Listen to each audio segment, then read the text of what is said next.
Welcome to Tiruppur cooking. இன்றைக்கி நம்ம egg pakoda எப்படி செய்கிறதுன்னு பார்க்கலாம். எக்கு பக்கோடா செய்ய இப்போ ஒரு 4 முட்டை இருக்குது, அதை உடச்சி ஊற்றிக்கலாம்.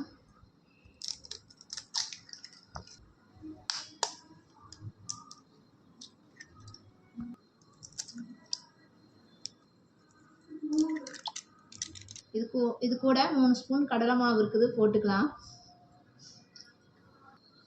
இது ரெண்டையும் நல்லா கலக்கிக்கலாம். இது கூட பொடியாக நறுக்கிய 2 பெரிய வெங்காயம் இருக்குது, அதை போட்டுக்கலாம்.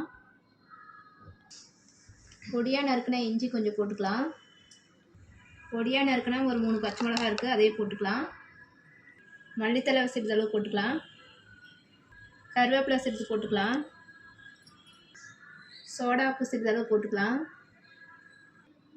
உப்பு சிறிதளவு போட்டுக்கலாம். இது எல்லாத்தையும் போட்டு நல்லா மிக்ஸ் பண்ணிக்கலாம். எண்ணெய் ஊற்றி எண்ணெய் காஞ்சிடுச்சு. அது கூட நம்ம கலக்கின மிக்ஸ் எடுத்து ஊற்றிக்கலாம்.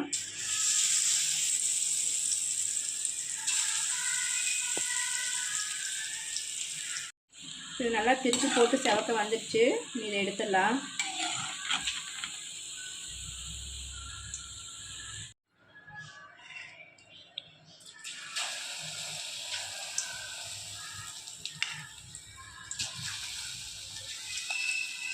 குட்டி குட்டியாக போட்டுக்கலாம். நமக்கு எவ்வளோ பெருசு வேணுமோ அந்த அளவுக்கு ஊற்றிக்கலாம்.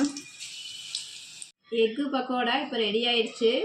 நம்ம இது கொஞ்சம் எண்ணெய் இழுத்துக்கிற மாதிரி இருந்தால் சிறிதளவு அரிசி மாவு போட்டு கலந்து போடுங்க, நல்லாயிருக்கும். இது கூட நம்ம பெப்பர் தூள் சிறிதளவு போட்டுக்கலாம். இது கூட வரமிளகாய் தூள் சிறிதளவு போட்டுக்கலாம், காரத்துக்கு நல்லாயிருக்கும்.